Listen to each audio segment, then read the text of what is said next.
The losers bracket final. Infernal Shrines, our first map. Meta Madness is slowly coming to a conclusion. We have 3 teams left. The Gremlins waiting in the grand final, and then the 2 teams here at hand. And yeah, it's going to be a wild series. Exodia going up against the Kings. And especially the Kings, I'd say, have to redeem themselves for the winner bracket final, because they got absolutely steamrolled. And in my eyes, it was not only the Gremlins doing really well, but also the Kings just underperforming. It seemed like on that day they weren't really on the same page. And now, of course, they have a chance to take down Exodia and then make it into the grand final. Whereas Exodia has, of course, other plans. 18 heroes are pre-banned for the entire event here in Meta Madness. Every hero can only be played once, meaning as we're progressing through the series, the hero pool is gonna shrink more and more, and we're gonna see some crazy games there. Kerrigan, as so often, banned out right now. Thrall might also get the axe here. If not, then chances are that Exodia is going to first pick Thrall, which they have done every single time ever since the Pinnacle quests have arrived. This is obviously now also after this little hot patch that came in, where Blizzard adjusted some of the Pinnacle reward tiers a little bit, but generally speaking, they're still fairly strong. We're talking Falstad, we're talking Thrall, we're talking Kerrigan. There are other Pinnacle quests in the game now too. Have seen very little of those. The 3 that I just mentioned are definitely the big winners, and as so often, there is Thrall immediately being picked. Now, the Kings must have known that, so they're okay going up against Thrall here, but let's find out what exactly they are going to draft. They had some really aggressive plays with especially Kerrigan, with also Ubi trying to go into some dive-heavy champions when they were playing against the Gremlins, but it just didn't work out for them. And now we have them with Gul'dan and with Falstad. So the birdie is in, and so far it's been the Lightning Rod build pretty much after the hotfix patch. Before that it was Frequent Flyer, which everybody went for. But we'll see what's now going to happen. Gul'dan also great for Infernal Shrines. You have the AoE clear to help you with your objective. Can also play around Horrify, a Rain of RNG, not something that we see all too often. And Dequaza with Urel as we get Nubrak from Porky. So Bad Benny not here right now. Not sure if he's going to appear later or if they're playing the entire series with Porky subbing in for Benny. We'll see, I suppose. But we have that Urel and Nubrak combo that, if you actually remember, was a huge thing for the Asian teams, for Korea in particular, when we talked about the last Eastern clash before Blizzard cancelled HGC. So back then it was really a battle in the draft for Urel and the Nubrak. Those 2 as a combo worked extremely well. A lot has changed since then, but of course this is still a fairly strong combo. And they can use that to jump into the opponent's team and then really try and drive that train with Thrall following up on all of it. Need also that range damage follow-up, of course, and we're going to see what exactly they're going to take here. But Meta Madness so far was actually pretty awesome. We had some fantastic picks and real interesting strategies. Couple of heroes, though, that were absolutely not touched so far, even when it went to a 5th map. And there's a few of them. We haven't seen Nova yet. We haven't seen Murky yet. I actually don't know who else is missing. I think Valera hasn't been played yet either. On the top of my head, I don't know if there's more heroes that weren't taken at all. We've seen Butcher, we've seen Gazlo, we've seen so many, but at least those 3 weren't picked even once. Now we get Ana. That means the nano-boosted Gul'dan is in the cards, with Tyrael being picked by Lopaka. So the Kings with an opportunity to do their thing with Gul'dan leading or following up on Tyrael. So on Infernal Shrines, he could go Sanctification, but lately we've seen way more Judgment than that. And yeah, we'll just see. At this point, we're getting the last 2 picks. We still needed support. Something to follow up on Nubrak. Stukov in the past would have been a nice option, but we get Oriel right now. So getting that whip out again for Yasuo, which was pretty epic in some of the games yesterday too. And then we have Dino from Dino playing Cassia. So, last but not least, what is Ubi going to take? First map in the best of 5 series. Once again, we're in the losers bracket final here at Meta Madness. And both of these teams are going to fight for a slot in the grand final. And we'll see who's going to be able to lock that in. Malthael is the weapon of choice for Ubi. And with that, we're set for the first map in the series. So, ladies and gentlemen, let's go. The Nameless Kings going up against Exodia. The Kings on the left in blue with Lopaka on Tyrael. We got Scorch on Ana, Ubi on Malthael, Ultralisk is playing Falstad, and we have Morenas playing for the blue team as Gul'dan. Over on the right side, it is Exodia with Dainu playing Cassia, Dequaza on Urel. As expected, Hazops on Thrall. We get Porky on Anubarak and Yazu on Oriel. Alright, let's see what Falstad in particular is going to pick. And we have actually in this case, again, Frequent Flyer. Now, as a quick reminder, yesterday in particular, we had a very heavy spec into the Lightning Rod build on Falstad. And yesterday's games were the first ones on the new hotfix, where a lot of the talent tiers have been adjusted. Obviously for Thrall it's still Maelstrom weapon, so this is essentially the new go-to talent on level 1 for Thrall. I haven't seen anything else ever since the patch dropped initially. Even with the adjustments on the second reward, for example, this is still the go-to. But Ultralisk is now, in this case, going straight for Frequent Flyer again with the auto attacks and trying to get the stacks together for that. Still very heavy hits here with that extra damage that you can get for yourself. And a big brawl already happening in the middle of the map with Porky getting saved. Not bad. I honestly thought that he is going to die here, but, well, somehow they kept him alive. So, job well done. Kudos to Oriel. And this is just once again showcasing how strong Yazu is on the support side and how much work he's really doing for the team. Absolutely pushing that in. So, yep, nice job. We got 11 stacks already for Falstad, the 13 that we see for Gul'dan. This is basically the standard build for him now, just going on the Pursuit of Flame on level 1. Falstad sitting at the side lane. And just generally speaking, we have a lot of the heroes right now that obviously are interested in laning initially. Kerrigan is a fantastic example when she goes for completion on her baseline quest, just tries to lane, and if you can interrupt her, fantastic.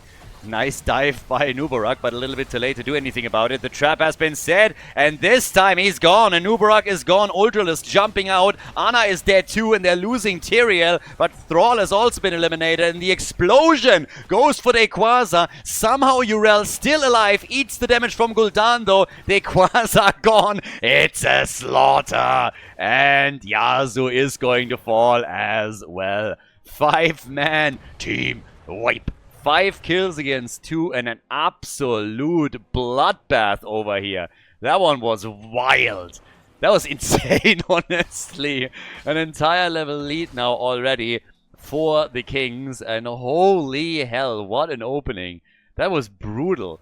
So, yeah, job well done. They kind of baited this in a bit and then they collapsed onto them from all sides. And it just ended up with a total bloodbath. 5 heroes dying on the side of Exodia. And of course, the lead for the Kings now. That definitely looked a little bit better than what they showed yesterday. But the match is, of course, just in the first few minutes, so a bit too early to tell. Definitely a setback, though, for the red team. I mean, no doubt about that. The red team still has to be very, very careful how they approach this, because they are not out of this game yet, this first map. So they lost one fight, and they definitely have a bit of catching up to do, but with one good battle, you can make up for it. So they have to be super careful that they're now not getting rolled on the objective as well, if they're engaging into it. Because the problem is, obviously, that the Kings will get a level 7 talent. Lopark and his boys, they're getting a few more stacks, and now they have the talent advantage, which will likely result in Exodia moving out. They seem to be willing to fight this, though. They are still sticking around, trying to fight this. On level 7, we have now Swift Retribution for Tyrael. Falstad has gone straight into the secret weapon, so even more damage for him. 65 stacks right now as we speak. And the blue team still ahead, but we're getting Exodia with more aggression. A nice whip into the wall. Thrall has to be careful. Same for Anubarak. And it seems more and more that the Kings are going to get the objective here eventually. But I have to say, Exodia is fighting way harder on this than I expected them to without the level 7 talent. And they're doing a great job there. 30 stacks themselves. It's just at the end of the day not enough to net them the objective. But this was still really well done. So 72 stacks for Falstad. Keep in mind that he now has also the first quest reward. Punisher as usual jumping in front of the wall now. We still have Thrall with 13 stacks, trying to also follow that up with the level 4 talent. Again, Gul'dan, and that has to be a kill, and it is. Very, very nice collapse from Exodia onto the target here. The wall has mainly fallen. Well, it's actually not quite true. The gate has fallen, and one of the towers is nearly down. But the blue team has split onto the lanes as well, which meant that in this case we had Falstad sitting at the top side going for extra aggression on the wall here. And Ultralisk nearly died to this. But he is getting a lot of stacks together. And this is actually gonna get... This is gonna make things a little bit tricky. This could really result in Falstad being the linchpin later on in the game. Thrall is still trailing slightly here. 13 is not too bad. But keep in mind that for the second quest reward, he needs now 55. Which is, of course, a lot harder to get. Previously, it was sitting at 40. Which was definitely a little bit overtuned. But we'll see how much it can do here. For now, it's just an attack through the bot lane against the wall, and they're doing good damage here. Urel is rotating between the middle and the top to try and catch everything there. Going up against Malthael and Falstad in most cases. And Falstad is now rotating towards the middle for just a second. Had the option, of course, to fly down to the bottom of the map if really needed, which wasn't quite the case. But the blue team will now get 11-10 talent very soon. Gank attempt against Ubi. Who's trying to get out here. Gust is now ready. We get Tormented Soul. So Ana has another target, which is quite nice for the nano boost. So Tormented Souls with nano boost and then Sanctification on top of it can hurt a ton. And that's exactly what they're banking on here.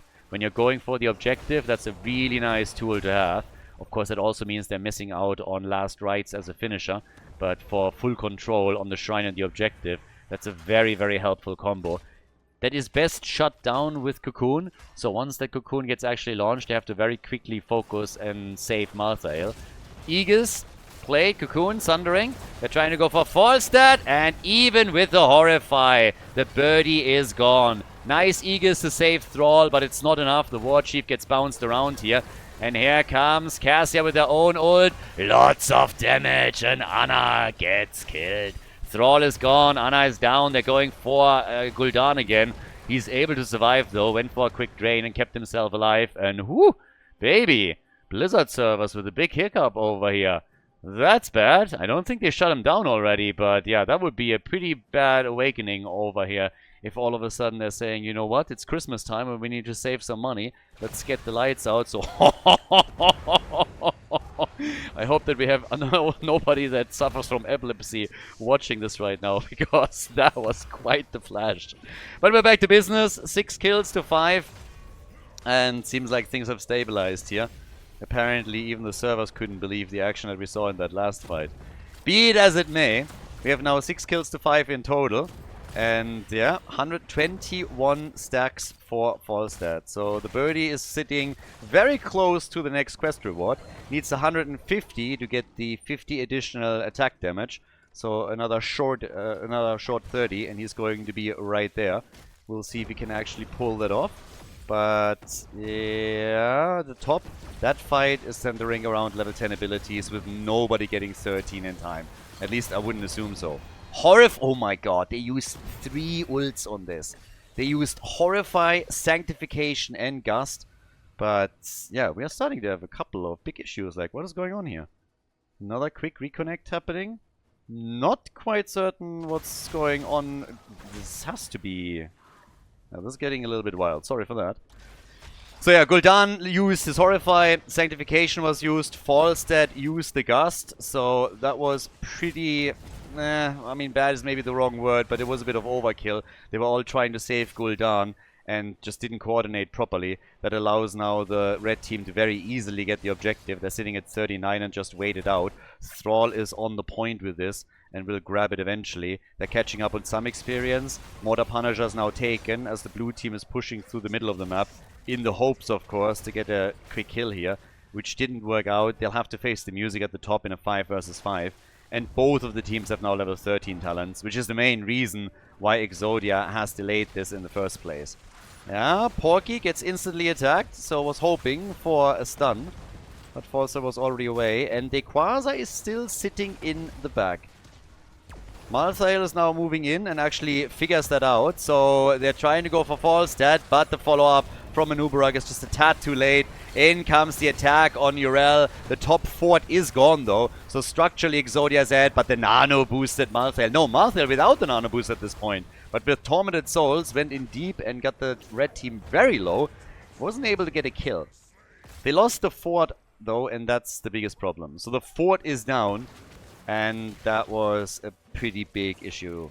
Because after the initial 5-man wipe through the blue team, They had a significant lead that is now essentially evaporated. So great job by Exodia bringing themselves back to that point. Falstead now with 150 stacks, so he has the second reward.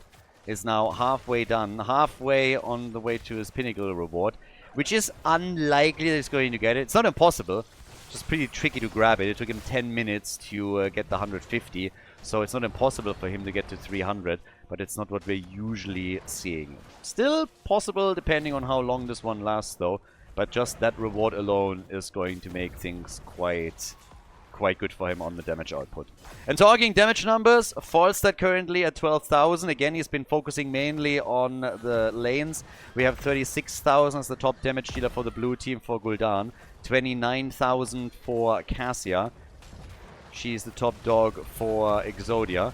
And once again, a fight down here with Lopaka now moving out. Holy Ground also able to safeguard him a little bit as he's trying to section off the opponent's side. Both teams now on 15 in this first game of the best of 5 series. And everybody looking for the next opportunity to get a kill here. 19 stacks for Thrall. So he is about to get his first quest reward, but it's going to take him a long time to get to number 2. So that's going to be a bit of a problem.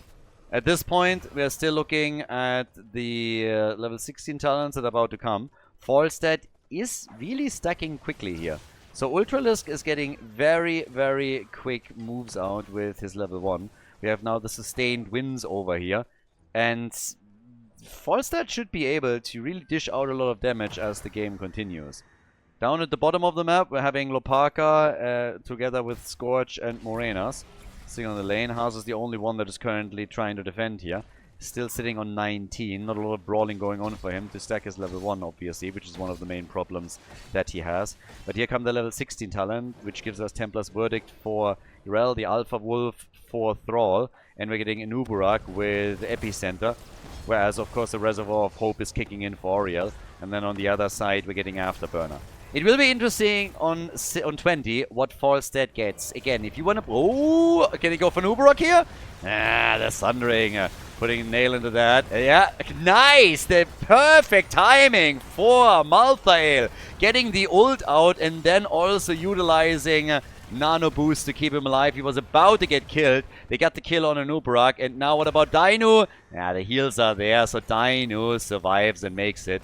But at least the blue team was able to get the front line and take Anuburak down. We still have the next shrine up. This time we're talking about a Frozen Punisher over here. And this one would very likely go through the bottom fort. 195 stacks for Falstead. Top side is also getting pressured by a camp. So Dequaza is currently trying to take care of that. At the bottom of the map, though, it seems that the red team is willing to engage at least a little bit. They have the vision, of course, on what's happening at the top, but it's already too late for them to do anything about the Punisher. So this one gets locked in. But Tyrael is not with the team yet. He's slowly making his way down towards the bottom. Thrall eating a lot of damage from Ubi. Malthael definitely putting the numbers on them. And over here, with the fort disabled, there's a chance for Gul'dan to just unleash all of his combos and do real solid work. Jump by the Punisher, stun, potentially follow up, Horrify, they're going for Oriel, Aegis being used, Tormented Souls is in, Gul'dan though gets killed, but Yasu is dead, and he was a huge obstacle in the last few fights. Ubi is able to drop Cassia too, and now they're moving in on Dequaza, who doesn't have an ult anymore. It's a triple kill for the red team, and they destroyed the fort of the opponent. Well done here. So even a bit of damage done at the bottom wall now through the Punisher. But that attack was perfect for them. One of the most important elements and factors in that last fight was that they were taking out Oriel quickly. That Horrify was on point because Yasu was a huge thorn in their side every single team fight. He had so many insane saves, it was absolutely crazy. Falstead is still, by the way, building his stacks, and very aggressively at that.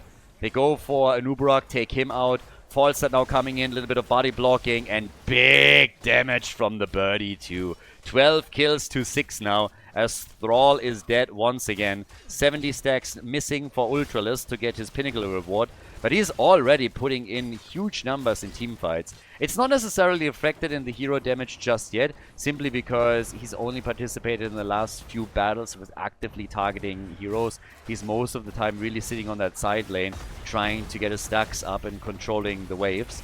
Gul'dan with 55,000 damage, 65,000 now for Ubi, who of course with that Tormented Souls plus Nano Boost combo has done an absolutely insane job in the team fights. But here comes again that single target damage that we just talked a second ago about. Also, with Falstad utilizing that against structures, they're now threatening to destroy another fort. And this would be the last fort on the side of Exodia that falls. Everything else already destroyed. Level 20 talents are ready. Talking about destroyed, Urel is destroyed as well. And with 20, we also have our answer on what exactly the birdie is going for. It is the Wind Tunnel. Reaper of Souls for Malthael, and that combined with Nano Infusion and Holy Arena, plus Haunt now from Gul'dan. Huge potential synergies that they can unleash in the team fight. And Falstad, there's a chance that he's going to get his pinnacle reward in this game. That would be another 125 attack damage, which is of course absolutely bonkers. So yeah, Ultralisk has been doing an amazing job from start to finish when it comes to locking in those extra numbers. 13 to 6 on the kill count, as discussed before. Lopaka double checking the camp here and making sure that he has full vision on this.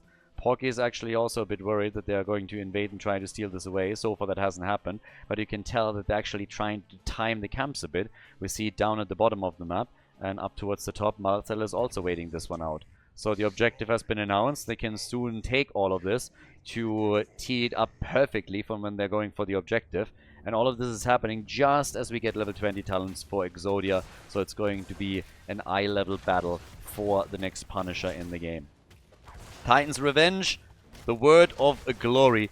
It's the best word. Everybody says so. It's tremendous. Sad. The word of glory as the talent right there for Urel, and Bolt of the Storm for Thrall.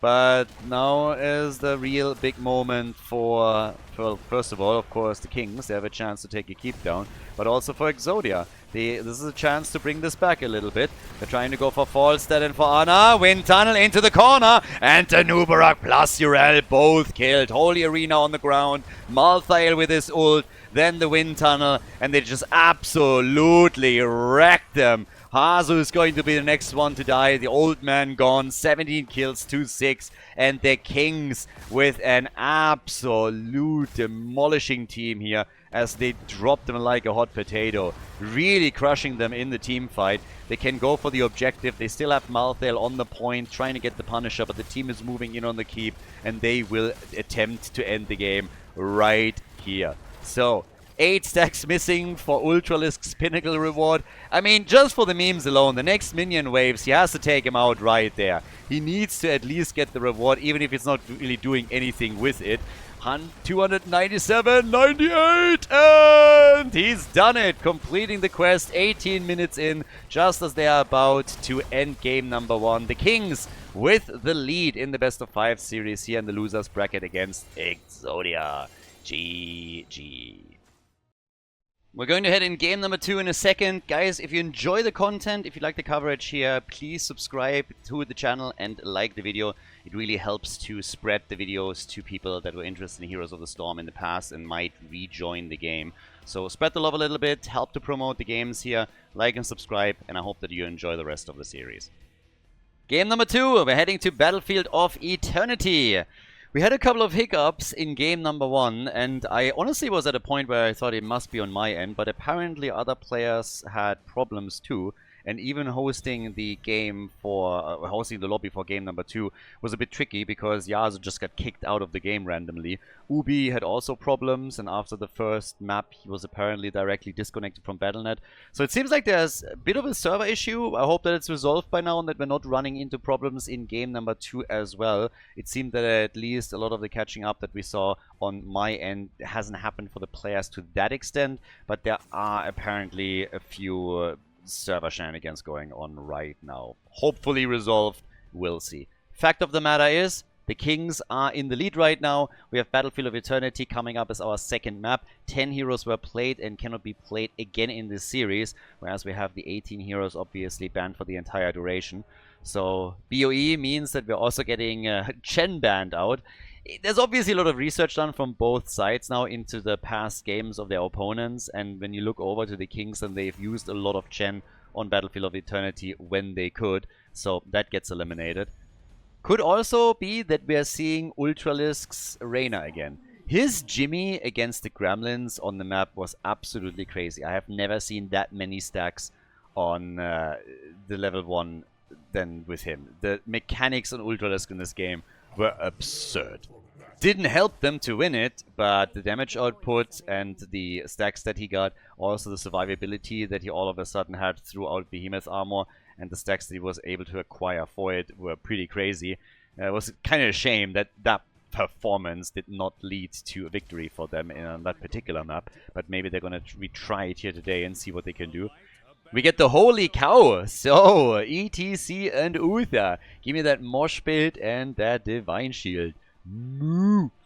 Coming in, going for some holy cow plays. That's always a nice one to turn the entire game around. Even if you lose everything, all of a sudden ETC and Uther just line up perfectly and you get that massive mosh out that Liming can capitalize on, get a couple of kills in, resets, and then just annihilate everything in her path. Now, with Tirana taken for the blue team, that means again that we are relying on Hunter's Mark amongst other tools to get damage out against the Immortal. Tiger's getting banned, okay. Not really something that I thought would get eliminated here. Still a bit curious what we're getting as the main tank, honestly. Maiev gets banned, so obviously we have still a Kerrigan around, but a bit unlikely that we're going to see her here. They did not want to go up against Ultralisk's Maiev though, so they ban her. When it comes to immortal damage, Jimmy is up. He could go Greymane too, of course, so he's still available. And a fantastic pick for Battlefield of Eternity too, if you want to. But for the blue team, I'm curious. They had some really interesting strategies lately. They go for Greymane, and we get Varian. That leaves us still with Ultralisk as the final pick. So we could still get Reyna, but he will adjust his pick, I would assume, to whatever Exodia is now going to take. Or at least wants to keep himself flexible enough that he can change his choice depending what's happening there. Having Greymane as a tool to take the Immortal down, or to just come in when Varian drops a taunt and the stun is being followed up by Imperius and Tyrande to burst quick damage in, is already great. So Greymane definitely a great choice. Triple frontline now with Rexa and Arthas. Damn!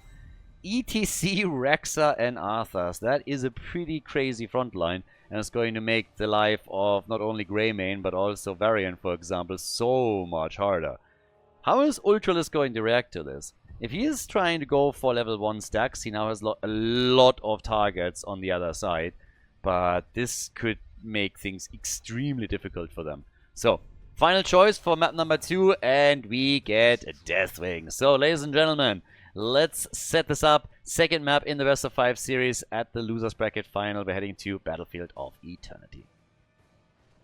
It is Deathwing time! The Kings in blue with Lopaka on Varian, Scorch and Tyrande, Morenas on Greymane. Ubi is playing Imperius for the team, and then Deathwing with Molten Blood played by Ultralisk. Bit of a reaction to what we saw picked for Exodia as they headed into the triple front line.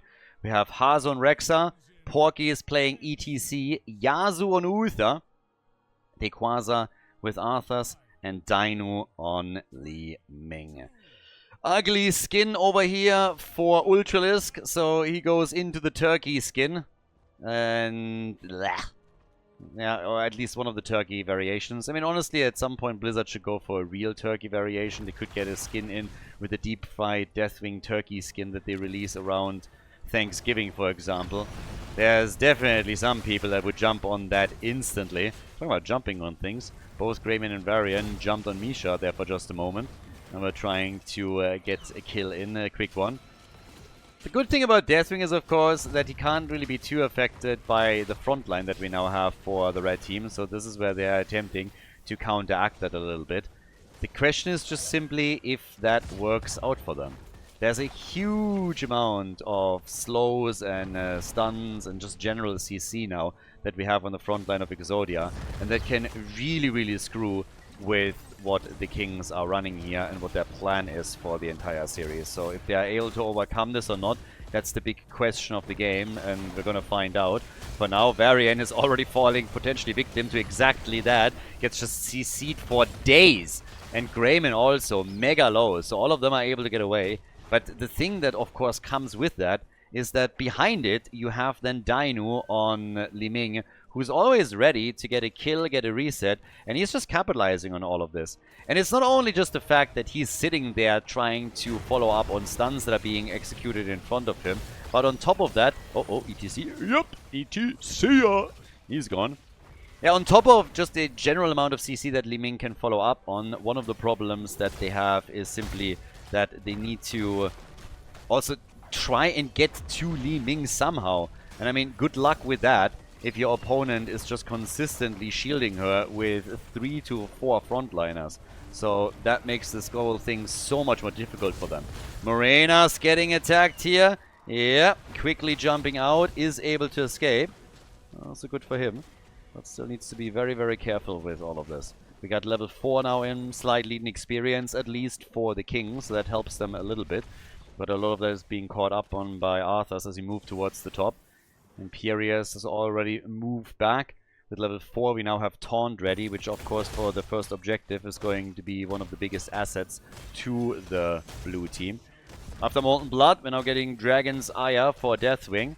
Arthur's going into control with Frozen Wastes. And everybody just working on their Shaman camp as we're getting ready for the first Immortal of the game. On the right side, same thing, same picture. Pursuit of Justice. Uther's gonna try and drop the hammer on them. And they're even taking the second camp at the top. So they're actually lining this up so that they have at least a bit of a counterbalance, but they will be late to the Immortal race as a result of that. And we already have Dino doing some damage here. Now, on the Immortal race itself, Greyman is of course great, but he will also go up against quite a few defenders. And that's the bigger problem that they're facing here. Deathwing is coming in, is doing as much as he can. But this will be a tough one. I like what we're seeing here. The Kings are ahead, but Exodia definitely has a good strategy coming into this. And they're just bursting Imperius down, dropping him instantly. Greyman is already on the run, and the red team is wholly unimpressed by what the blue team has fielded. So now Greyman is gone too. That's the second kill for Exodia, and they're just looking really strong here. The draft super powerful, and it's definitely paying off for them. Down at the bottom of the map, we have Dainu coming in, getting the attack through. Top side, of course, even with the camp in play, Exodia now pushing for the wall and try to get some damage in here. Halftime show will be won, though, by Exodia themselves, even with Deathwing trying to go for a bit of a barbecue play. It's actually only won by like 50 HP, which is crazy to me. I really thought they would be able to have a much bigger gap on this, but Ultralisk has a huge impact with the plays that he makes. So we'll see if they can maybe get the objective after all, because now they're starting to commit. The Kings are on the point. They lost 2 heroes previously, but now they are going for the Immortal, and it seems like they're going to more or less easily grab this one. Dainu is abandoning the defense and is moving over to the right side to try and attack the Immortal, but this is going to the Kings. They take it. It's not a massive shield, but that's a 30% shield roughly, so that's workable.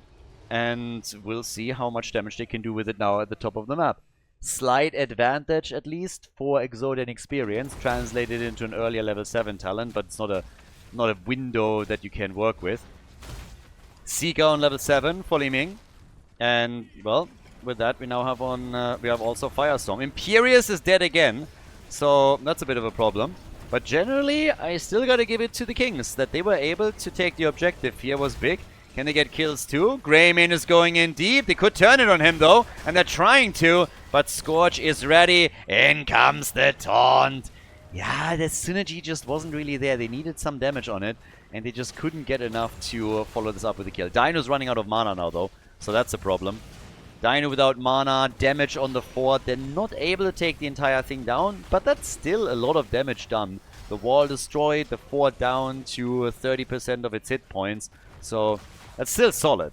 That's a nice push from the Kings. And yeah, much better for them than I expected, to be honest.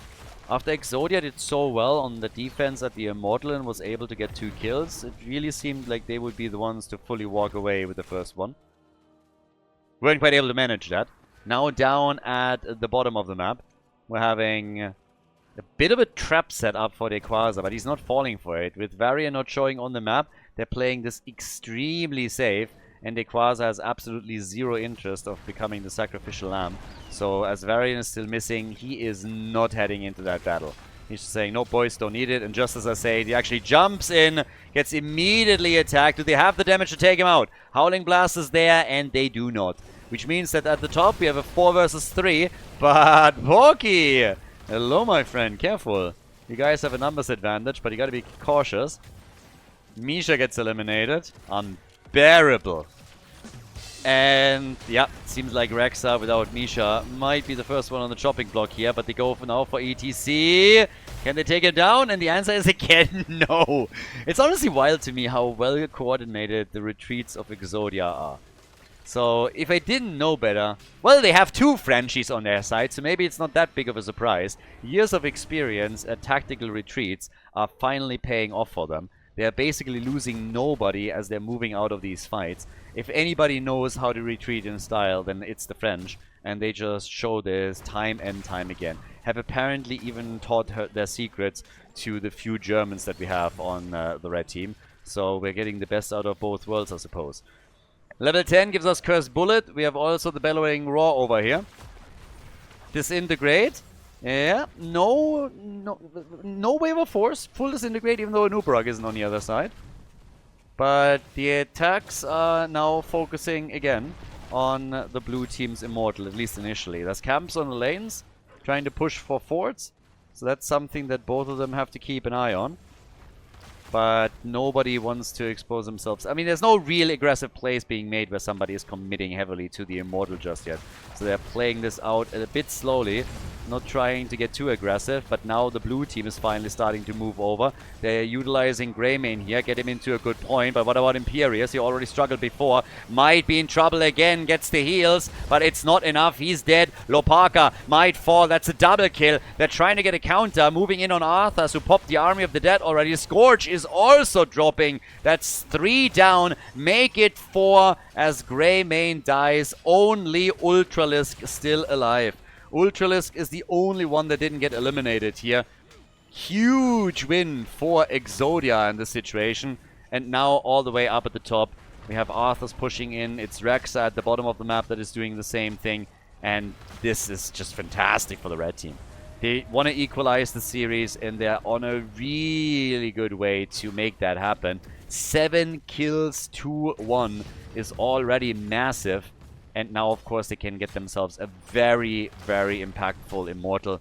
The shield on that bad boy is at 90% or so. So this is going to be a toughie. It's going to be difficult to beat for the Kings, unless they're able to get themselves a kill or 2 right now. And it doesn't look like it.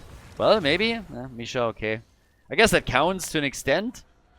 But, yeah. Down at the bottom of the map, that's where the Immortal is going to spawn. Blue team is going to try and defeat that as quickly as they can. But good luck with that, boys. That's not going to be easy. This is a big one.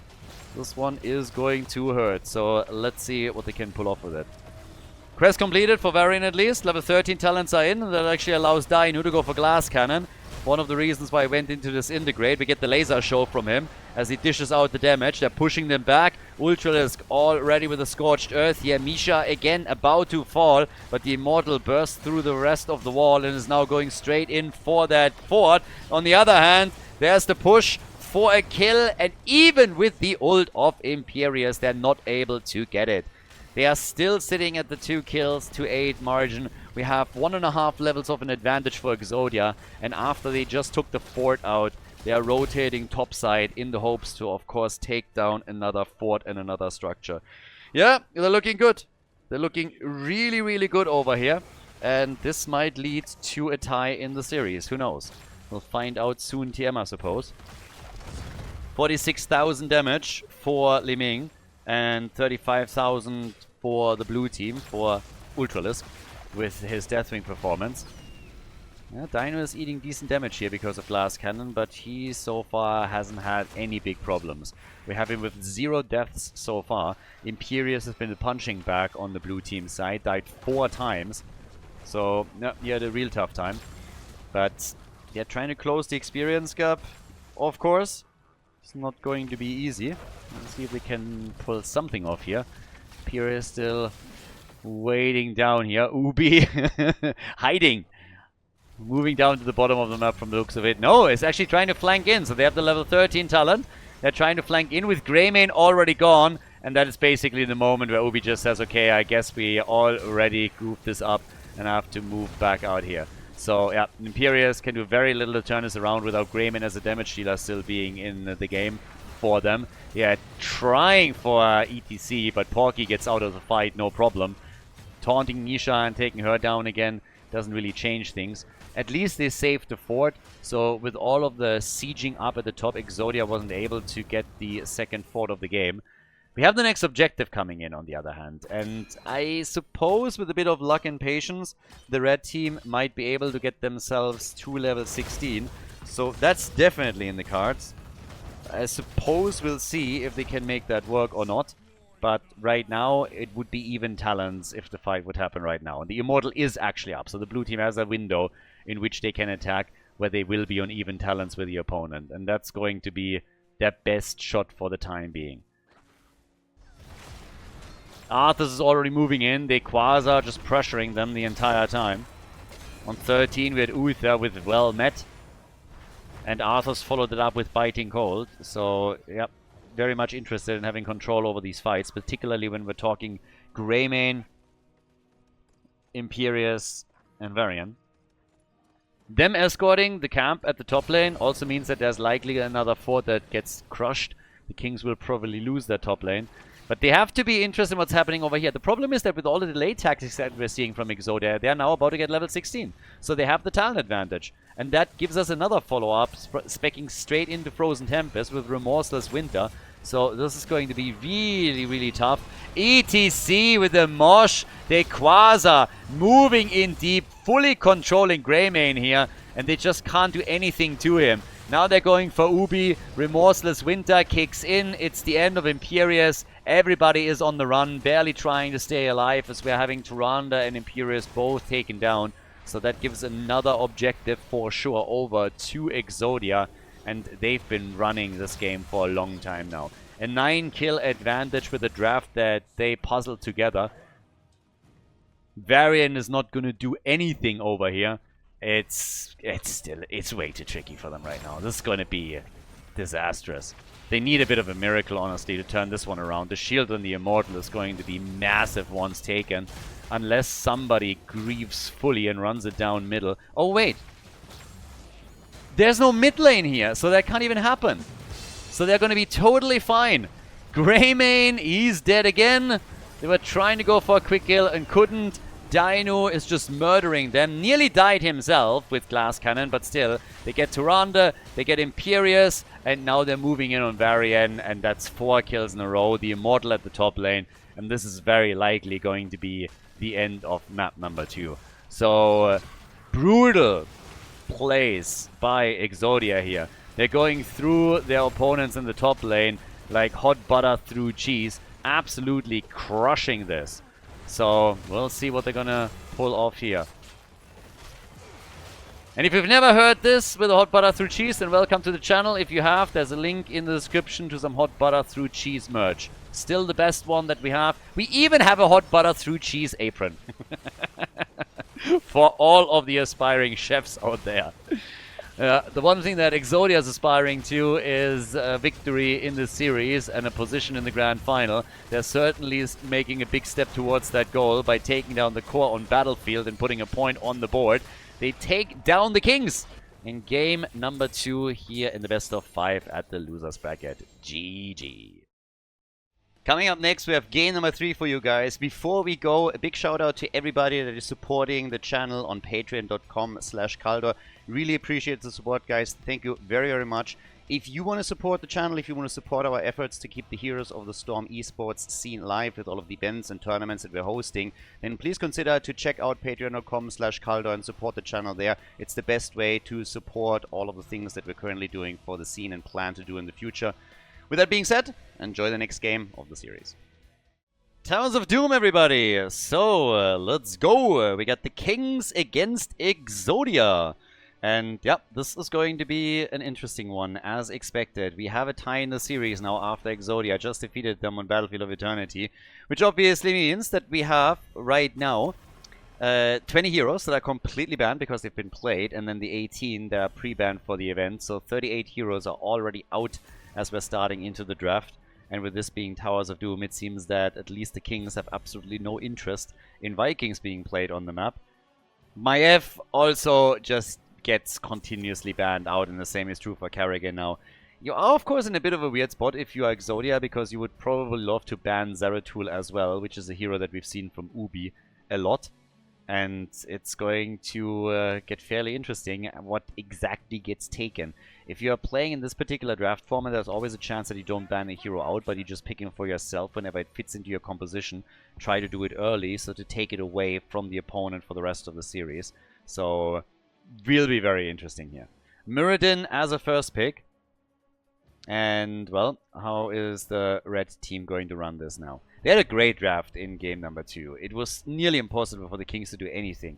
They tried to react to that triple front line that we saw for Exodia by drafting Deathwing last, and it just didn't really cut it. Now we have in game number 3 an opening with Abatha and Leoric.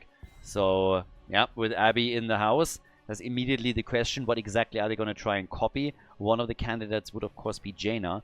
Double Jaina means lots and lots of burst in a team fight, pretty much in that first rotation, and can lead to a quick kill. But there are others that would also very much so benefit from Abatha. So it is a question on how exactly the Kings are trying to play this. Zarya and Suljin. By the way, another one also that could be dangerous is Zeratul. If you have Zeratul Abatha, that is a problem as well. I talked earlier about how Ubi is somebody that we expect to play Zeratul a lot.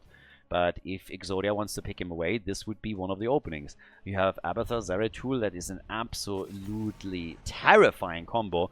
But apparently there's no interest on their end to do that. They banned Zeratul out. They don't want him hunting Abatha across the map. But the opening with Suljin and Zarya is still an interesting one right there. So very much curious how well this is going to work for them. It's a very, very strong format that they're going to run here for sure. While the side laner will likely just rotate between the mid and the top lane for experience. Final ban, Stitcher, so they're taking him out quickly. And let's see how Exodia wants to play this. Now that they've committed to Abatha, they need to follow up on this.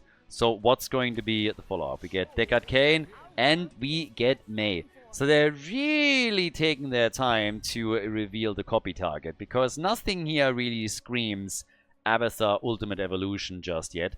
Mei can be very annoying with Abatha Symbiote support, and also so is Leo, of course. But I don't think they're going to be too scared of the old man here. For the blue team, they still need their side laner and, of course, the proper support. But the damage is already set. There it is! Murky! Awesome! We get Murky. It would have been epic, by the way, for Exodia to pick Murky Abatha. I wouldn't put it past Dino to do that, so there is a chance that the Kings just ruined the red team's draft. But that we get Murky now on Towers of Doom is awesome. So there's actually a chance that Exodia was really thinking about going Murky Abatha here. But the Kings, after Zeratul was banned out, were just saying like, nope, the frog is ours, let's go. It's frog time, baby. And here we get Jaina. That was kind of expected. That was the one that we talked about earlier as the most likely scenario. And yeah, Murky not really an option, I guess, for Exodia. They already have Leoric on the side lane. It would have just been funny because it's a bit of a meme with Murky and Abatha. But yeah, Jaina makes obviously lots of sense. She was the first one I mentioned when Abatha was chosen. And that's exactly what they're going for. Ladies and gentlemen, the frog is in the house. We're going to Towers of Doom. Game number 3. And it's a wild one, ladies. We got him. Murky. Played by Ubi. Scorch on white main. We got Ultralisk with Suljin coming straight in with Recklessness over here. Lopaka is playing Merlin. And then we got Morenas on Zarya. Together we are strong. Well, we'll see. Maybe. Or maybe not. Over on the right side, Dino with Jaina. We got Azops on Abatha. Dequaza on Leoric. Porky is playing Mei. And we have Yazu on Deckard Kane. So, let's go, ladies and gentlemen. Let's make sure that we are going to get this show on the road with Fisheye now on level 1. This is going to be an interesting one because it is literally the first time that we have Murky in this tournament. Now, a quick reminder, other heroes that we haven't seen yet in Meta Madness number 9, Nova and Valera. I believe that everybody else has been played at least once. I might be wrong, but I cannot really come up with anyone else that hasn't seen at least one game thus far. So us getting Murky is reducing the number of heroes that haven't been played yet for sure. And I suppose in the grand final, since it is the best of 7, we might also see all the others appear, but time will tell. For now, it's just cool that we're having the Frog in the game. For Whitemane, we're getting Pity the Frail here on level 1, by the way. And Ultralisk, he's the one to try and weave in the auto attacks now to get the stacks with Solgen. And again, the reminder that yesterday, at least, he has done an absolutely fantastic job with stacking stacking Reyna, stacking Jimmy. So if there was any indication of what he's going to pull off on the macro side today in this context, then this is going to be a pretty tough game for Exodia.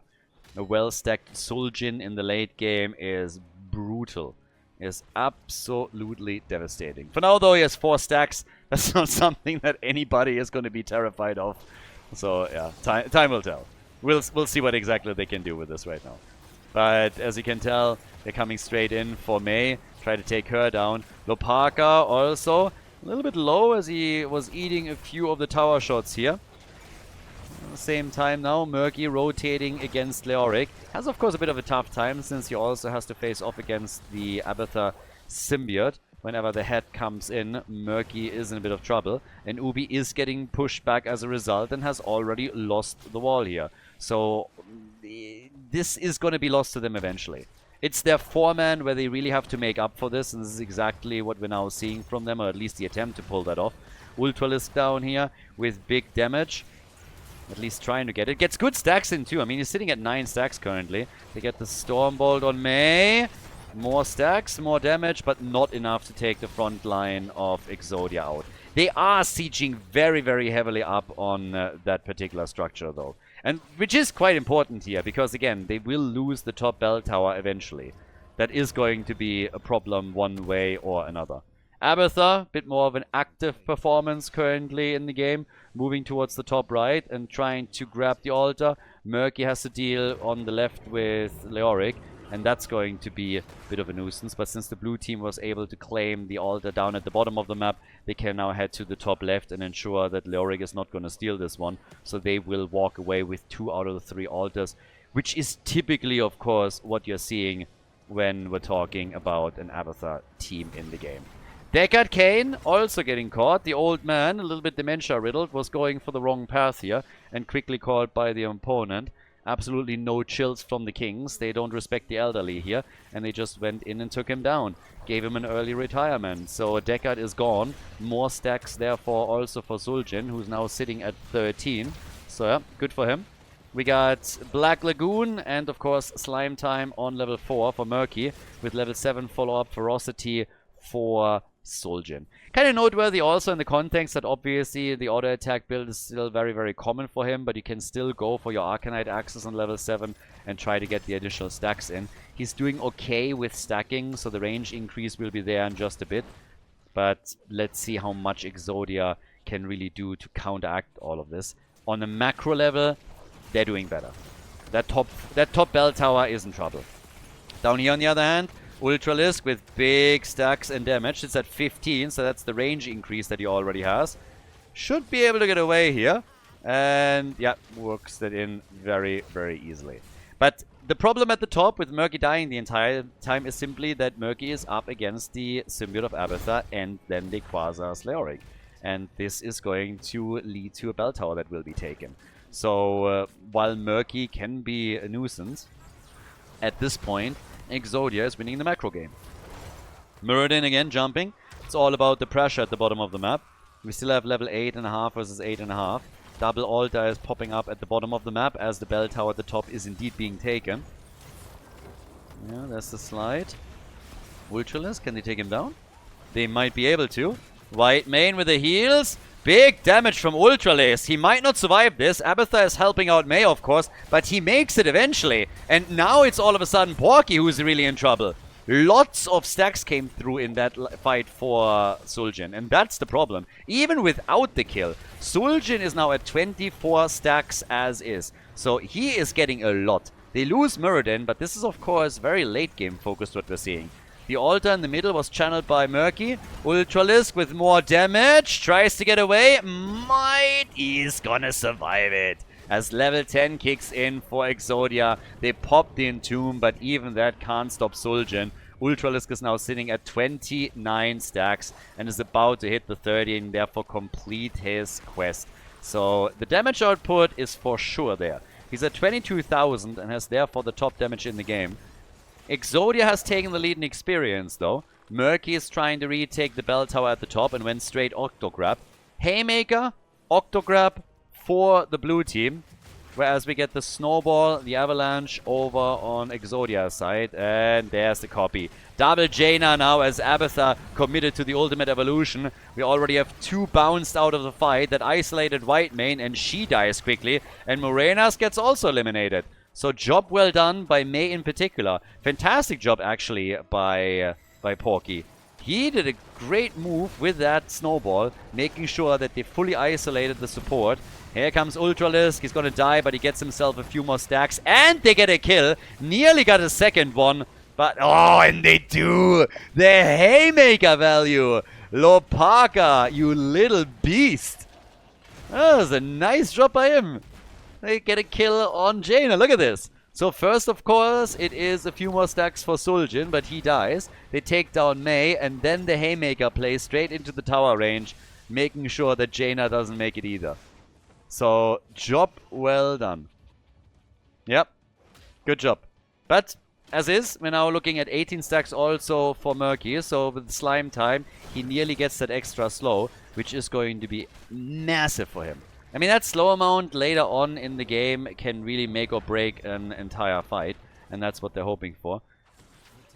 Jaina has also completed a quest. There's the Octograb again. Haymaker and Dino, even with the ice block, is gonna fall here. No chance for him to survive this. So Haymaker value by Lopaka. I'm usually not a big fan of the talent, but they got lots of value out of it already. 2 Jaina kills in particular. We got now 4 kills, 2-6. That bell tower control has been lost again at the top, still gone. Whereas down at the bottom of the map, another altar gets now channeled by the blue team. And they're pulling ahead. It's 31 stacks against 26. They might not have the bell tower control, but they certainly are ahead on core points. And with Suljin continuing to stack, he will become more and more of a problem in the later stages of the game. 34 stacks on the baseline for him now. That translates into 30,000 damage. And if you just compare that to what Jaina has as the top damage dealer on the red team side, there is a pretty significant gap here. So this matters. Mule, of course, a factor, gets called down quickly as Abathar is trying to keep that bell tower in play. Level 13 talents now on both sides, and the repairs are ongoing. So we got some repair work being done. Murky went into the fish tank, and Suljin with the Eye of Suljin for the extra movement speed. This is also going to help him to really stick to a target and then get even more damage connected. And also, of course, more stacks. The more stacks, the better. And they have scaling. The red team doesn't really. They have no scaling talents here just now. So once again, where's that Stormbolt? Are we going to get a Haymaker? Nah, couldn't get in a position for it. They are going for Porky for just a moment. And this time the Snowball didn't go anywhere. So there's the Entomb. They quasi missed it though. Nicely dodged by Ultralisk, who again goes for Eazu. Octograb. And after this White Mane falls and Zarya, they still can't get the kill on Deckard Cain. Finally, they're grabbing it. Suljin will die, gets a few more stacks, and they can take down May. 44 stacks now for Suljin as Murky falls and Muradin is dead too. Wanted to kill Dainu, couldn't grab him. 5-man team wipe. And with one altar on the map, that gets taken quickly. Yeah, Abathar had to retreat because Murky was high on his heels and hoping to take him down. But you could tell in that last battle that it's really getting clutch. We have 10 kills to 6 now in favor of Exodia. The team fights are going better for them. And they have now also, thanks to the recent altars that they channeled, caught not only up in points on the core, but actually surpassed the opponent. 24 to 26 in favor of Exodia with core points. But the big X factor here is still Suljin. The experience lead goes to Exodia. So on a macro game, this is still looking great. But we all know that when it comes to Towers of Doom, it's all about the late game. Late game is what matters the most. And this is exactly what we're looking at right now. The scaling into level 16, the level 20. Yeah, Lopaka just juking them. Doesn't even commit to a jump or anything. And with Ultralist doing so well already, once that he has his level 20 and I get the heals, I mean, good luck. Gets really good damage out and more and more stacks here. As they're following, Stormbolt misses. Engage from Leo, could go for the Entomb, might any second. But Ultralis is working it. It's all diligent work for the late game. And look at that Octo Grab. The Murky flank. Everybody is afraid of that one. Murky flank is absolutely notorious. And now they're starting to get also Leo dropped a little bit. The copy is still there. Lopaka saved as we have the triple altar phase coming up. It's still a 5 versus 3 bell tower situation. But given the fact that Mei is down for another 22 seconds, they should at least be able to get 2 out of those 3 altars. Let's not forget that Abathar has also now used his ultimate evolution, which means that he's gonna get nothing. He's no ult for the next fight. So that's a problem. But yeah, all the way up at the top. Ubi is going to try and stall this out. Abathar! He missed the Stormbolt! No! Haymaker! Yes! Hail to the king, baby. Alright, Lopaka, you little beast! Haymaker kill on Abathar. I mean, that should be some kind of achievement. If that doesn't unlock an achievement, I don't know what does. They get all 3 of the altars. And now the red team is down to 17 points as they go for the boss. He jumps in, misses the Stormbolt, and then it's Playmaker time, baby. Oh yeah. Right into the face of the slug, and that is a kill. Nicely done. By the way, we also have the speed bubble for Zarya on 4, so that's another reason why Ultralisk is able to just really latch onto opponents. He's sitting at 47,000 damage currently. Jaina has caught up a bit as they take the bell tower at the top. The red team is going down to the bottom of the map and is just simply swapping an exchange in. But the 4 shots fired through the boss have of course dropped the red team's core even lower. And Suljin, he is more and more of a monster that they somehow have to deal with. And especially since that experience advantage that the red team has been holding earlier has now been negated, that's also a pretty big deal here. So they're starting to take the pumpkins out, no problem there, no extra shots fired. Bot lane control is always the most important one, then we have another set of pumpkins coming in. But Suljin is very, very happy of how this is going. He died twice, but got good stacks out of it. Is now sitting at 51, which is of course quite strong already, 14 minutes into the game. And once we have level 20, yeah, he's going to wreck them. Let the killing begin. I'm actually pretty sure that the killing has already begun. We've had 18 kills. I think the killing has indeed begun. Murky on 16, by the way, also with the toxic build-up. And 20 is soon going to be here. I gotta say that this is a absolute... It's an amazing series. It's a great series. This is really a super, super close game that we're getting here. And we'll see if somehow the red team can turn this around. They have again the bell tower advantage, so they're catching up a bit as they are channeling the altar. Every single time they're trading altars in a situation like this, they're closing the gap a bit. But they only have so many more points left on their own core. 10 is all that's there. And now, of course, Suljin has much more damage against structures as well that he can use. The Quasar is coming in. Murky gone, and Quasar is eating a little bit of damage and is providing himself as a pincushion for Suljin. Oh, they want Muradin, and Lopaka. Yeah, is he able to get out? Haymaker's the old man, and should be able to jump out any second. No! Gets bursted after all. Didn't have to cool down here.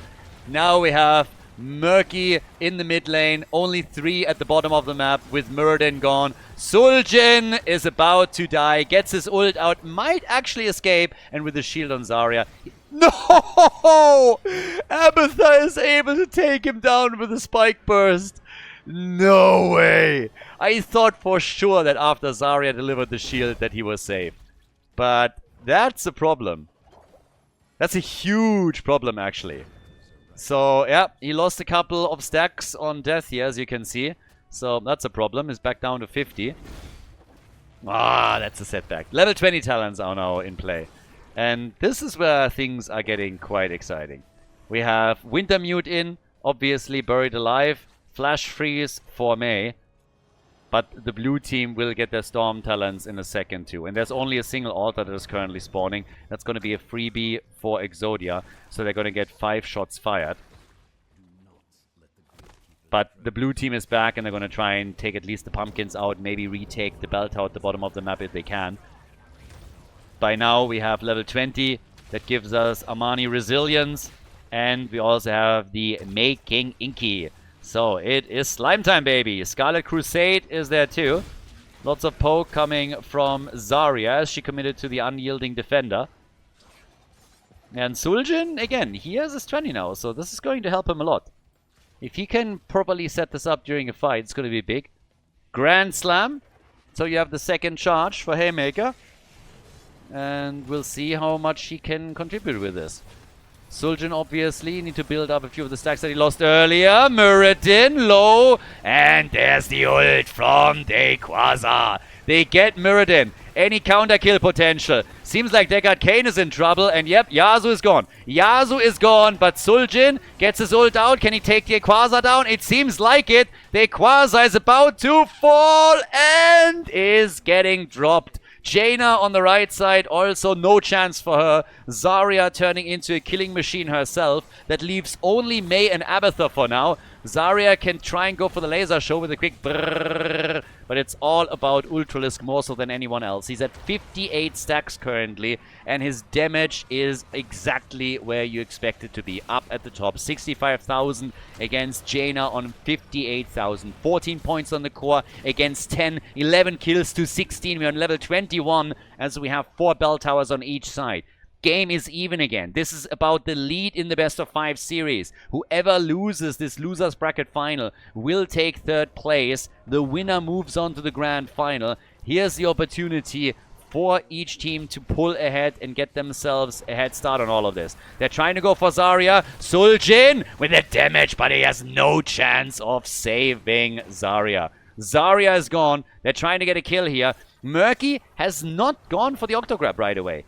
Even with White Mane arriving, but they have a chance to go for Deckard Cain. Yasuo, body blocked. In comes the Haymaker. They're trying for the kill, but the team is there in full force right now. Suljin, no ult, and he goes down. The blue team just made it worse. Initially, they only lost 1. They committed to the fight. Now Suljin and White Mane are both dead, and it doesn't look like they're going to be able to get any kills here. Lopaka is on the move back out. Murky is gone. Muradin is getting a little bit jumpy here as he rushes out of the fight, tries to get away, and is able to escape. Murky back up at the top to save the bell tower, but there's now a chance to reclaim the one at the bottom of the map for Exodia and get the altar. That would put them into the driver's seat when it comes to core points. After the last fight, Suljin still at 60 stacks. He lost 3 on death once again. Big plays, of course, also made during the last few fights by specifically Quasar. His ults were nasty thus far. Shots fired, and that is 9 points on the core, single digits, and the pumpkin made it through. So that gave us more value here. Muradin dead in the middle. They're trying to get sneaky kills right now. Honestly, the Kings are currently throwing this away. Why risk this? Why is Muradin there? Why does he die in a situation like this? They go for Murky and they drop the egg. That's Murky now gone too. This is something that they just can't afford to let happen.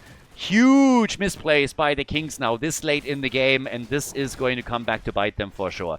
They lose Murden just as everybody else comes back. Then Murky, his egg discovered. He gets killed, the egg gets dropped. Now the boss gets claimed. That's another 4 shots off the blue team's core. They're going to drop down to 4. And even with them taking the bell tower at the bottom of the map, it means that one single altar channel is going to end the game. And there's going to be a double channel happening next.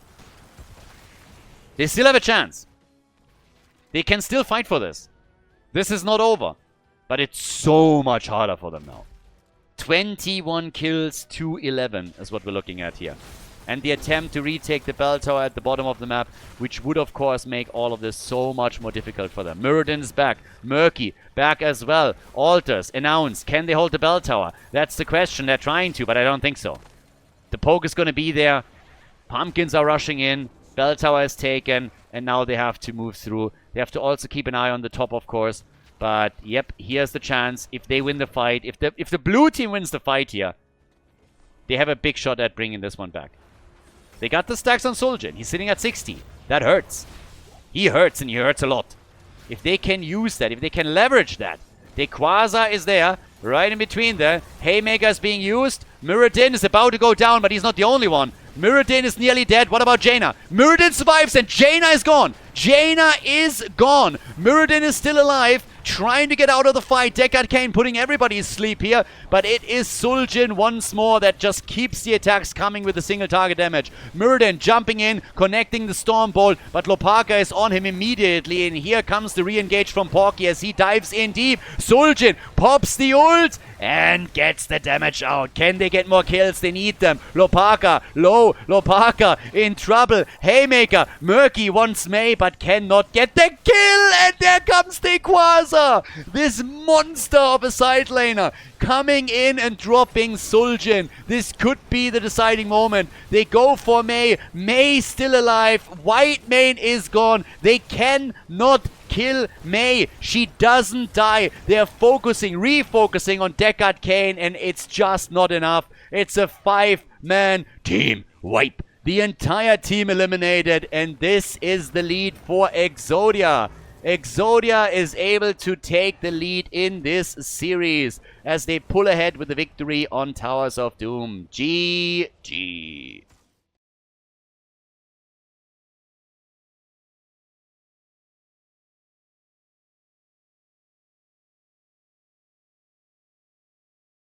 Game number 4. It's match point. Exodia could move on to the grand final now, which honestly would make this a bit of a disappointing journey for the Kings, because after the round robin they were in the number 1 slot and definitely one of the favorites to reach the grand finals through the winner's bracket. Them losing to the Gremlins in the fashion they did was already a bit of an, well, maybe not upset, but it was definitely a bit of a disappointment. And now Exodia is going through that lower bracket run that could bring them to a grand final slot if they win another map. Tomb of the Spider Queen is map number 4. 30 heroes are banned because they have been played. 18 are banned for the entire tournament, so we are reducing the hero pool to roughly half of what it usually is. I already said between games on the live stream that I was looking at the map and thinking a little bit about the bans that we could see here, and I was thinking, are we going to see Kerrigan today? And I was like, there's absolutely no way that they're going to let Kerrigan through in the bans while we're heading towards Tomb. That's just not going to be a thing. Unless they want to pick it for yourself. And apparently that's the case. So I would assume that if the Kings don't ban out Kerrigan now, that Exodia is happy to pick her up. That has to be the game plan behind this, right? They've been banning out Kerrigan very reliably, and now they let her slide while they have first pick. So that seems to be the idea here. Shogal gets banned, and yeah, it's gonna be another crazy game. We had so many good games in this series, and I don't think this is gonna be the exception. They ban Zul. All right, bring it. I am absolutely ready for it. The insta Kerrigan pick. That was a given. Kerrigan, mind-blowing to me that we actually see her. It's wild to me that the Kings are sitting there and they let Kerrigan in on Tomb of the Spider Queen in game 4. Reminder, if you let Kerrigan through in game number 1, bit of a different story. There's lots of stuff that you can play against it. Game number 4, the hero pool has already shrunk a lot, so you don't have too many tools that you can use against her. This is an amazing map for Kerrigan. It's a fantastic map for Kerrigan with the new Pinnacle quest, because she has so many lanes that she can easily access, but she can stack Ravage quickly. So I can not believe that this just happened. They banned Zul over Kerrigan. That's crazy. Alexstrasza and Stitches are being picked, so that's already a pretty devious combo too. Stitches obviously with Hungry for More, and Alexstrasza is going to try and get the Globe quest completed too. She's going to feed Stitches globes throughout the entire game, and there's a chance that he becomes not only an absolute race car with that extra movement speed, but more importantly that he becomes a huge hit point monster, which is one of the reasons why we're now having Tychus on the other side. So he wants to play that one out, just dropping Stitches hit points as quickly as he can. But I am certainly intrigued here. More frontliners are getting banned. We got the last ban coming in, but what's the gameplay? Why letting Kerrigan through? That's the one thing where I'm really just sitting there thinking, guys, are you just a glutton for punishment, or what's happening here? So we'll see. Let's see how they're dealing with Kerrigan. I swear to God, if Kerrigan now continues to just wreck them completely, then it's on them. But maybe we can go to game number 5. Maybe they're able to push this to the final map. We get Ubi on Chen and Kel'Thas. Okay, so a few more globes that you can pick up with Kel'Thas to complete this level 1, assuming Mana Addict here. Diablo on the other side for Porky is a good choice for him. It's a strong choice for him. And we get Diva for Dequaza, so essentially triple frontline that they're now playing. With Chen played with Stitches. I mean, Kel'Thas is already providing you a gravity lapse whenever you're getting a hook and a gorge. And then you have on top of that Chen who can keck the opponents away, so that's nice. What is Ultralis going to pick, though? They need a bit more damage. Are they going for something like Jimmy? We've seen that a few times now against Webweavers as well. I would assume not, but he's an option. Alarak. Okay. Alright. So they're going real deep for this now. Whew. It's a spicy one, guys. It's a spicy one. Tomb of Spider Queen. It's match point for Exodia. Let's see what the Kings can pull off here as we're heading into game number 4. The Kings need 2 wins. We have them on the left in blue with Lopaka on Stitches. Ultralisk is playing Alarak with his sadism. We got Ubi on Chen, Scorch on Alexstrasza, obviously heading into Circle of Life. And then Kel'Thas played by Murenas with Mana Addict. Over on the right side of the map, we got Yazu with Stukov. We have Dainu on Kerrigan. Oh, it's all about the baseline quest right here, about Ravage. Hazops is playing Tychus. We got Porky on Diablo and Dequaza with Diva. There's a lot of stacking happening for the Kings, obviously. We now have Hungry for More in play, so already a 5% movement speed advantage for Stitches. And they're really going to attempt to simply go for a very quick completion on the level 1 quest for Alexstrasza and then keep feeding Stitches as many globes as possible. While Alarak is, of course, intending the hook, the gravity lapse, and Porky is... he's alive! He still made it. Maybe a little bit of a high adrenaline moment here for him, but he made it. It's a nice little trap that they set up here, though. But, yep, he was able to get out. Also, great heals, of course, from Stukov. This is one of the things that I highlighted a few times over the course of the tournament, but I just want to, again, shout out Yazu as a support. He had so many plays in this match and in previous matches where it's just the opponent throwing everything that they have at a specific target, and Yazu is just keeping everybody alive. Like, a lot of the supports that are participating in the tournament are just performing on such a high level that it's totally ridiculous. It must be really frustrating sometimes to be the team that goes for a kill, and then there's just heal, and everything falls apart. Talking about falling apart, Ubi nearly falling apart here. Barely able to make it out of that battle. He escaped, though, so good for him. With the camp taken over on the left side, we are now back to trying and get ourselves a few globes. Timing here is pretty nice, so even a couple of towers assisting with shots against the red team's camp. Exodia has a big opportunity here to move on to the grand final. Stitches now on 4 globes, Alexstrasza on 5, which is going to be the more important part. Stitches is going to increase this as the game continues anyway. Yeah, Diablo with a nice little setup and stun. Kerrigan. They get the initial pull, but Lopaka is still alive and turns it on Dino. Turns it on Dino, who jumps out of the fight again, but still a nice little move by Stitches with that hook. They're trying to go for Morenas, couldn't get the kill there either, but both of the teams show a lot of aggression early on in this game, as we now have a few more globes grabbed by specifically Alexstrasza, who's already sitting at 9 globes. She's going to be the one to really focus on here. Stitches, of course, going to increase his hit point pool. Nice juke here as well. Kerrigan not able to land anything yet, but building up that baseline quest, sitting at 29 stacks as we speak. And they're looking good here. It's not only about Alexstrasza and Stitches, but also Khaldor wants to complete his level 1 talent as quickly as he can. Already a heavy commitment here to Scorch's Dragon Queen, so goes for the transformation. Super early. Yeah. With level 4 now locked in too, that means that in this case we have the added stacks for Alarak. And let's not forget that Tychus went into the Master Assassin. Dino! He's dead. Dino is dead. Oh, but over on the left side they lose Khaldor and they lose Alexstrasza. So even when they get a kill, it essentially ends up in them losing out. Alexstrasza needs 2 more stacks to complete her quest. Her being shut down here sets this a bit behind, of course. They're trying to turn in some additional gems, and in a good way. Ultralisk could have maybe turned his 13 in 2. He is now at 4 stacks on his level 4 talent. And Stitches with 10 stacks here, so that's an additional 250 hit points that he's currently running with. Ubi. Yeah, could be a quick grenade from Tychus, but no. So at the top, they go for Dino again, and Alexstrasza. Yeah, Alexstrasza completes her quest as they are able to get the kill on Kerrigan. That's the second one. They can continue with the turn-in, and I actually think they're going to be able to finish this one off. Yeah, Hazu needs to be mega careful here. So far, no combo. Ultralisk sets the whole thing up. Nice, but the hook gets dodged.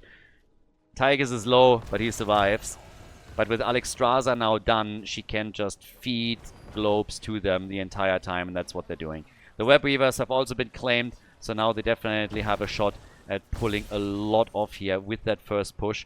We have Stitches already at 16 stacks now, thanks to the developments, but Khaldor at the top gets taken down. This is always what happens. You get that turn in, and then somebody gets caught, and all of a sudden you're 4 versus 5, as your opponent has a much easier defense than they should have. So, massive problem here. Mid lane now. Yeah, we get a bit of a trap from Porky as he's sitting there on the sides, trying for Ultralisk. Another play by Alexstrasza, and they're fine. They get more globes for Stitches, who is now sitting at 18, so he's very close to getting a 5% increase on his movement speed too. And if they continue this diligently throughout the game, they have a huge shot here. Nice attack against Stukov. That should be the end of Yasuo. He cannot survive this. So they're coming in, they're getting the kill. That was an important one. That might actually help them to now get some damage with those Web Weavers, but most of them have already been destroyed. So there hasn't really been a lot that they were able to do because they were at a numbers disadvantage. Globe after globe is now being picked up. Stitches is at a 10% movement speed advantage in total and has now 500 extra hit points. Khaldor is obviously done with his quest as well. Can still build that and does. 9 stacks, 8 stacks for Alarak. So yeah, they're slowly getting there. It's really a big stacking battle that they're fighting. Kerrigan, on the other hand, she's currently at 57. So when we're looking at Ravage, it's still going to take a bit longer to get the first quest reward here. So I don't think that Dino is that happy. We're 6 minutes in. I mean, it's not bad. But they're definitely trying to shut Kerrigan down when they can. And they were able to take her down twice. The lead in experience gives Exodia now the early heroic ability. By the time that the Web Weavers that they just unlocked are on the ground, we should have the Kings with their own heroic. And then, of course, we're going to see those Gorge plays from Stitches. He doesn't have the hook range yet. That's going to kick in on 13. But it's still going to help them potentially to isolate a target. As Keck gets being played, we got Counter-Strike. Alexstrasza, of course, with Lifebinder. And they are moving already down to the bottom of the map to try and help out here. Hook not quite connecting the way that they want. Can still get a Gorge here if they wanted to. There's the kick. Gorge is in. They're getting Odin. Pushed back a little bit. Can they take Diablo down? That's the big question. It's not going to be a given how many hit points he has. Ubi is fighting over on the right. Panda is going down. Panda is down, and it's again the same thing. They're making the play, they're making the move, and they are the ones that are losing one of their heroes, and they're also losing the fort at the bottom of the map. Exodia is currently playing them. They are. It's not an insane advantage yet, but they have now taken the first fort out. They've destroyed a few of the walls, and they've done a very solid job with the kills and the experience lead too. Now, there is obviously the factor of the Kings running... They're going for the late game, right? They want to get Stitches into near unkillable position. They want to get Alarak stacked fully on Sadism and his level 4. And for Kelthas, it's going to help him too. So whatever they can do towards the late game is going to be important, but you need to get to that late game. And you also need to get to that late game on a more or less even footing where you can still contest your opponent. And if they are starting to fall farther behind, then this might just snowball against them. And this is always the big risk here. So Stitches, he gets a few more globes, he gets more hit points. We're seeing Alarak on 19,000 damage as the top damage dealer on the blue team side. But, for example, Tychus, he's at 21k. Sorry, 26k even. And the Red Beavers are coming down once again, with potentially a level 13 advantage for Exodia during this push. Kerrigan has also unleashed her first reward. So that means Ravage is now more dangerous. You get the extra damage in. And Dino can have a much bigger impact with this. It runs straight into Alarak though. So yeah, here comes the Ultralis combo. Counter-Strike was used to counteract that. Alexstrasza is gone. Kerrigan, Chrysalis, and Gorge as Stitches tries to get her past the gate. That's not happening. The explosion of Diva. Dino is dead, but so are Chen and Stitches. So, 3 heroes gone, and it's a 2-for-1 trade for Exodia. Small side wall is broken, the fort destroyed. All the forts are gone, by the way. The top side fort has also been eliminated. 29 stacks now for Stitches. It's fine. I mean, again, it's not bad, but we're 9 minutes in. And, of course, if the whole goal is to really run this game, then they need to be able to land some long-distance hooks now that they have 13. And really start to take some structures themselves. And it's just getting tricky. The red team is so unafraid of them that they're even committing to a boss at the top now. Alarak is close by. Nobody is showing for the red team. So maybe the Kings are checking it. And they will. But the boss could still be taken. So yeah, Lopaga is checking this out. They see Diablo. They could make the play here. Alexstrasza already with a circle. Boss gets abandoned. Good move from the Kings. Forcing the opponent to abandon, that's pretty important. Chen is now saying hello too. Dragon Queen is used. Lopaga could go for a hook if he has the cooldown. Seems like he doesn't though. But they need one. They need a good hook and they need a good isolation. They haven't had one yet. That's what most of this comp is about. 19 stacks for Alarak at this point. They're trying again for Diablo, who has played an absolutely amazing game so far. He was nearly first blood earlier. Nearly died just as the game started, but they saved him. And now he seems to be the one that's unkillable on not Stitches. Stitches has actually just died, but they're going for Diva now. Still trying to isolate. Quasar, can they drop him? Here comes Stukov. Kerrigan in the back. Going for Kelthas, but Dino gets turned on, puts the Chrysalis into play, and Alarak gets killed instead. So does Alexstrasza. 9 kills to 5. Exodia with so much momentum and power coming through here. They take the level 13, the level 16 talents and can go for the keep in the middle, even without an objective now. 43,000 damage for Tychus. Alarak is sitting at 33k. They are having so much trouble controlling this. Not a single structure destroyed on the red team side, and they are murdering the Kings. The Kings, they had an amazing tournament initially, but now, starting with yesterday's performance in the winner bracket final, they're just having a tough time. They went up against the Gremlins and couldn't take a single map. It looked a bit better going up against Exodia. They took the lead at least, but ever since then, they've been losing game after game. Now they at least drop Stukov and start to defend their core. Might get a second kill and do against Porky, but this might be too little too late. Carrigan is trying to get away too, and Dino doesn't make it either. That's 3 heroes down on the side of Exodia. And that actually brings them back in experience to an extent. They could go for the boss now, for example. The big question is simply, is this too little too late? Exodia overstepped a little bit. They stayed too long. Ultralisk could turn in the 25 gems and should. And Kalthas is already busy at the boss. They have 21 seconds until Carrigan is back. It seems like the red team is trying to just steal the camp away at the bottom of the map. 36 stacks for Stitches. He's going to get a few more here. He's soon at 15% extra movement speed. Alarak running straight into the boss stun too, by the way. Blue team is going to get the web weavers, and they're going to get the boss. It's going to take them a little bit longer than expected, though. But yeah, Ultralisk moving away from it. And here we go. D.Va. Dequaza is always nasty. Yeah, he's such an amazing player. It's insane.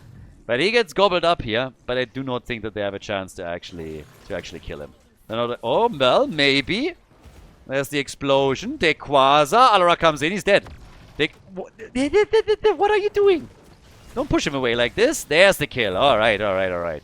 For a second I thought they would lose control over D.Va as they had the kick coming through. But now the web weavers are going to come down. And, well, they actually are down. Most of them are already defended against. Topside fort hasn't even fallen. I honestly thought they still would have some web weavers on the lane. But all of them are gone. Top fort, even with the boss plus web weavers, hasn't been destroyed. And D.Va has been killed. They're a level behind here. But, yeah, 23 stacks on Alarak, 92 sadism. Stitches is at 40 stacks. That's 1,000 extra hit points. That also puts him into a spot where he has now 15% movement speed.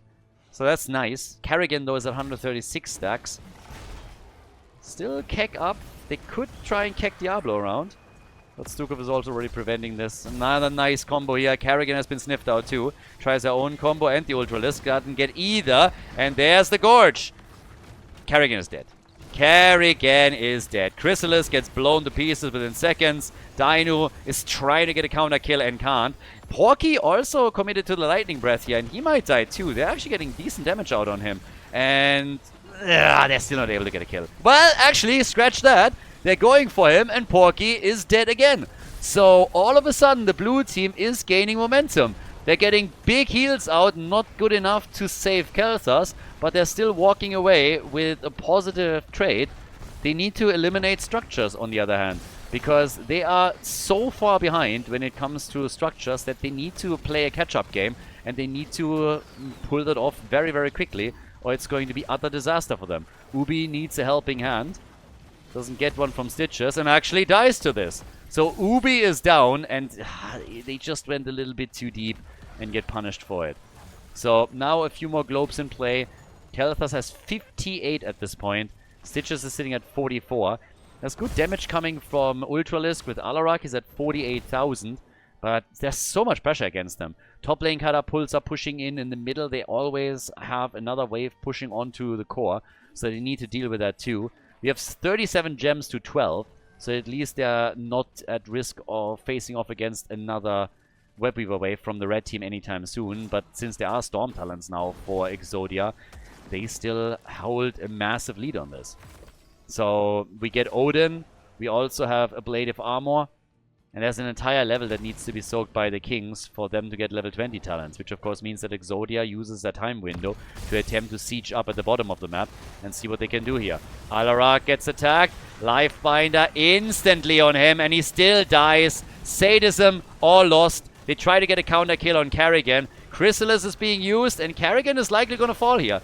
Yeah, Chen commits. Goes in deep. They want Dino, and they're getting Dino. Good damage from Kalthas, and that might actually help them get a second kill. As, yep, they get full access to Stukov, shut him down completely, and drop him. Another explosion. The keep, by the way, nearly gone. Seems like Stitches is having some trouble. Gets a Devour off, though. And that, with all of the stacks that he has on his level 1, keeps him alive. Azuops, the old man, 12 gems, and they're gone. He goes down, was trying to get close enough to the keep to drop it. Couldn't, though.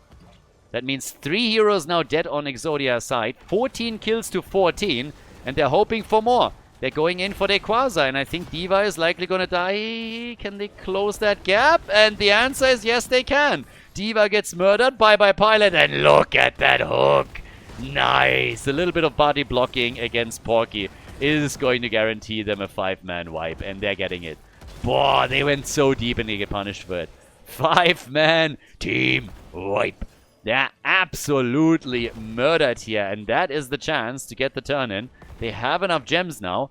We have 49 stacks for Stitches, so 1,250 extra hit points nearly. 35 stacks for Alarak, who unfortunately for the blue team has lost all of his sadism, but still is a good number for him. And all of a sudden, there's a chance to bring this one back. You get the Web Weavers right now, you take some of the forts down, and you have a shot. But don't doubt that they need to take structures down. There's no other way to complete this little, or to take advantage of that little play that they have here. Because they need to destroy forts. They haven't destroyed a single fort yet. We're now 18 minutes into the game and not a single fort has fallen. It's ridiculous. It's absolutely ridiculous. So they're starting off well. Ubi gets attacked. Might have to commit to a keg. And is fine. That's unstoppable here. Moves away from this. No problem. Has on level 20 the Purifying Brew. So that helped him to survive this. Fort at the bottom of the map is going to fall. Top lane fort is obviously a foregone conclusion. That one is dead 100%. But now they're moving into the middle and they need to try and destroy this one as well. In an ideal world, you would go for one of the keeps too. Don't think that they can go that far with it, but we'll see. Diablo, again, fully stacked on the baseline, so he has a second life now. That's the charge there. They want the mid lane.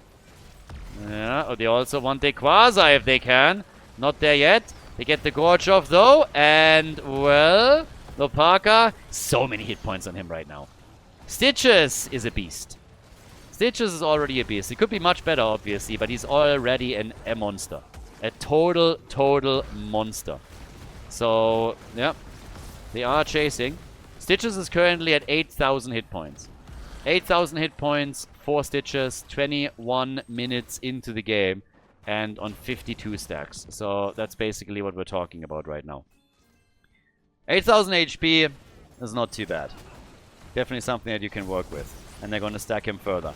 Lifebinder already in. Kel'Thas easily being saved here. Red team dropping a bit low as Kel'Thas is spreading a lot of love. A lot of living bomb damage. Nice shot from Yasuo. They kill Kel'Thas and Yasuo is alive and finally gets murdered by Chen, who's trying to kick out of the fight and is able to escape. The chase on the left side has still continued. The Kings have retreated here. They're trying to get control of their Quasar. And honestly, with the combo that we saw here from Ultralis, they had a shot of killing him. But he's able to enter the mech again and retreat. The Panda is being caught at the top. Can waste their time a bit, but should eventually fall, since I would expect that Karrigan is getting a bit closer. And Ubi, yeah, he's not going to make it. He's doing his best, but eventually he gets the grenade to the face and dies. Over here, though, Karrigan tries to go for Alexstrasza. Dino looking for another combo, and Scourge is retreating here. Playing a little bit of a ring around the rosy play. And Dino, is he going to get the kill? No, he gets eliminated by the Counter-Strike. The Counter-Strike drops him. Dino is gone. And Ultralis gets another kill and has now 51 stacks on his level 4. He's at 78,000 damage. Easy top damage for the blue team. While we have 97,000 for Tigers. Funnily enough, the fort in the middle is still standing for Exodia. They still have a mid lane fort. And they keep at the bottom of the map on the blue team side is, of course, insanely low. We talked about this earlier. They will take that out one way or another for sure. Boss is back up with 21 minutes in. And is there seriously a single map in this match that disappoints? They are fighting tooth and nail. It is so crazy. Tigers, I think they can't get him into grenade range to drop the keep. Oh, talking about dropping thing. That hook got close. Yeah, they go for Diablo again. Stitches is, by the way, very close to 60 stacks, which would mean that he's not only at 1,500 extra hit points, but also gets a 20% movement speed advantage. Needs to get a Devour through if he wants to top that off. They still aim for Diablo. Another hook. They need that follow-up. They need some of that CC. They get some decent one out there. 52 stacks now for Ultralisk. Sadism, bit low though. 87 Sadism. That's all that he has right now. Has still not completed his level 1, by the way. So that one is still on 2. But there's the 60 for Stitches. So Stitches is now at 20% movement speed advantage. I mean, great for him. And also with 1,500 extra hit points, that means that he is proccing a huge Devour boost whenever he's in trouble. 85 stacks for Kel'Thas. That's an insane shield. Kerrigan has been trying to play around all of this, but it's not really working. That's 7 deaths on Kerrigan. 7 deaths. More than anyone else in the game. Dainu is having real trouble with her. 50,000 damage. That's all that he's been able to contribute. Look at D.Va, for example. D.Va is at 98,000. That's nuts. Dequaza again. An absolute monster. Crazy game here. It's just blow for blow the entire time. Every time you think one team has an edge, they get attacked again. Here comes the barbecue. Yeah, some globes up. They're not going to go for those right away. They got the gorge, the double gorge, and instantly the flame strike. But it's not enough damage. They're saving the targets for just a moment, but it's not enough damage to get a kill themselves. But they're pushing them back for now. Once again, we're having them jumping in. Lopaka is totally unafraid of them at this point. Gets an... Oh my god, that hook. So close. Massively close, but, well, they couldn't land it. Oh, there's another wall stun. Kel'Thas alive for a bit longer. Yeah, globes are being left behind. Scorch gets targeted. They go for Alexstrasza and Kel'Thas, and both of them are dead. Exodia might have just broken the spell. There's a big wave in the middle already pushing for the core shield. If they just go straight for it, they might have a shot at the core now, especially if they can take Ultralisk down, which they weren't able to pull off, but there's catapults on the corner. That shield is being removed and nobody's dealing with it. Ultralisk has to. I think they're not seeing it. I don't think they're realizing it. Ultralisk is now topping a fountain and is finally moving in, but the core is already down to 50%. 50% at the core. So all they gotta do is right-click that bad boy and it's a victory on Towers, on the Tomb of the Spider Queen, and obviously the series itself. 26%. The Kings are out of the tournament. They take 3rd place as Exodia moves on to the grand final to face off against the Gremlins. Nicely done. GG and well played.